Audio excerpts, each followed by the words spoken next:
Ya, kali ini kita akan membahas mengenai probabilitas maksimum dari distribusi partikel klasik.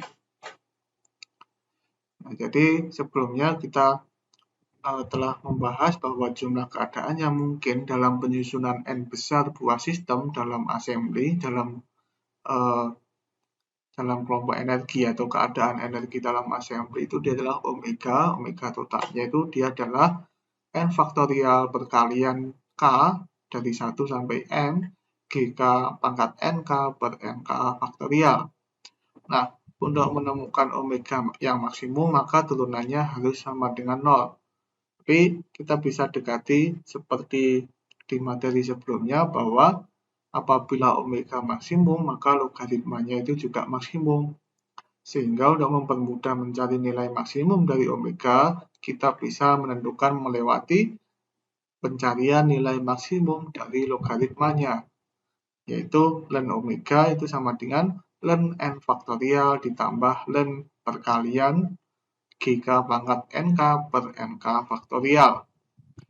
Jadi kita bisa jabarkan perkalian ini menjadi seperti ini di dalam ln, dan kita tahu bahwa dari sifat logaritma bahwa perkalian dari suku-suku di dalam logaritma itu kan adalah penjumlahan dari logaritma masing-masing sukunya. Sehingga kita bisa notasikan dalam notasi sigma seperti ini.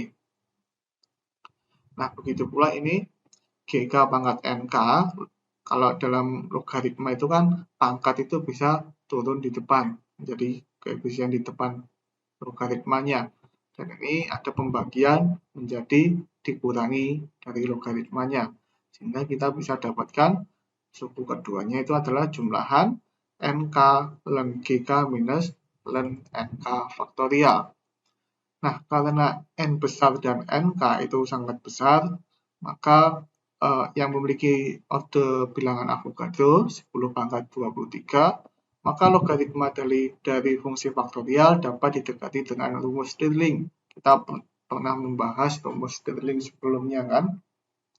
Jadi kita memiliki rumus Stirling yaitu ln n besar faktorial itu sama dengan n ln n minus n, dan juga ln nk itu sama dengan nk ln nk minus nk, sehingga kita dapatkan pendekatannya yaitu ln omega itu sama dengan n besar ln n besar minus n besar ditambah jumlahan nk ln gk minus nk ln nk plus nk. Nah, untuk memaksimumkan logaritma ln omega, maka turunan totalnya itu harus sama dengan 0.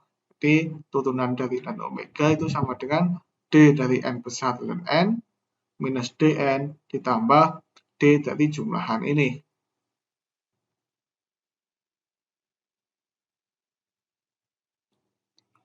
Jadi kita tahu bahwa n besar itu kan dia adalah jumlah partikel total gitu kan. Dan jumlah partikel total itu dia nggak bisa berkurang, nggak bisa bertambah, sehingga turunannya itu akan sama dengan 0 di sini.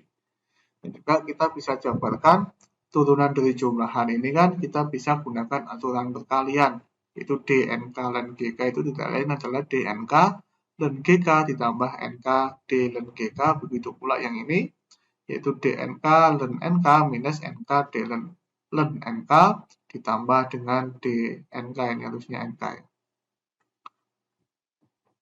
Nah, sehingga kita dapatkan seperti ini, di mana kita tahu bahwa GK itu dia adalah jumlah keadaan di dalam kelompok energi. Jadi jumlah keadaan di dalam kelompok energi itu selalu tetap itu. Misalkan ini kelompok K, di sini tuh ada misalkan ada 5 jumlah keadaan.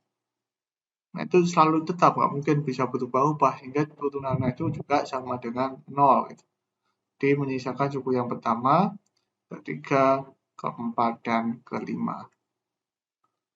Ya, kita bisa keluarkan di sini dnk-nya, dan kita akan dapatkan hubungan seperti ini, yaitu jumlahan dari ln gk minus ln nk dnk. Sehingga kita akan dapatkan d ln omega itu sama dengan jumlahan dari ln gk per nk dnk.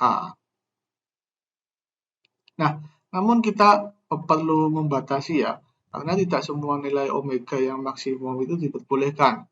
Ada syarat kendala lain, yaitu hukum kekekalan energi dan hukum kekekalan jumlah partikel.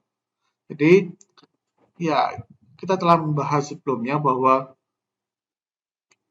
sistem yang atau assembly yang kita tinjau itu dia terisolasi gitu. Jadi energinya itu nggak mungkin bisa bertambah atau berkurang karena dia tidak berinteraksi dengan lingkungan.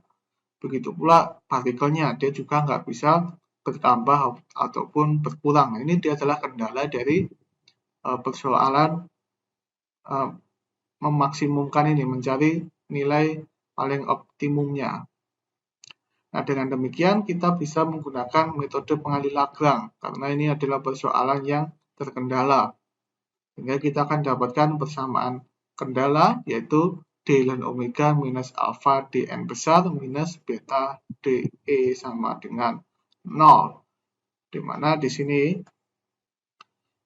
kita tahu bahwa alfa dan beta itu dia adalah pengalih Lagrange, jadi kita bisa tulis lambda 1 dan lambda 2, tapi kita di sini gunakan alfa dan beta ya karena yang bebas, saya boleh pakai simbol apapun karena ya kebetulan banyak orang pakai alfa dan beta, jadi saya juga ikut-ikutan. Nah, jadi kita bisa masukkan di sini di mana D ln omega itu kan dia adalah jumlahan dari ln GK per NK dNK dan juga N besar itu adalah jumlahan dari masing-masing ini jumlah keadaan pada kelompok energi tertentu dan juga energinya itu seperti ini. Dan ini harus sama dengan 0. Ya, kenapa kok dN-nya itu beda sama seperti yang tadi yang kita definisikan dengan sama dengan 0, tapi karena ini emang beda definisinya ya. Ini dN itu dia adalah perubahan jumlah partikel atau jumlah sistem dalam tingkat dalam kelompok energi tertentu. Begitu pula yang dE ini. Meskipun sebenarnya dN dan dE itu kan 0 kalau dia dianggap tidak berinteraksi dengan sistem, tapi tidak berinteraksi dengan lingkungan. Tapi di sini tuh maknanya beda. dN dan dE itu dia adalah perbedaan energi antar kelompok atau perbedaan energi atau jumlah partikel pada kelompok energi tertentu. Sehingga kita dapatkan yaitu menjadi jumlahan dari ln GK per NK minus alfa minus beta E dNK itu sama dengan 0. Nah, karena dNK itu tidak boleh sama dengan 0, ya karena maksudnya tidak boleh, belum tentu sama dengan 0, karena kita nggak tahu apakah NK-nya itu bakal berubah atau enggak, atau apakah setiap keadaan itu mungkin sistemnya bisa berpindah ke keadaan yang lain atau enggak, ya kita nggak tahu ya.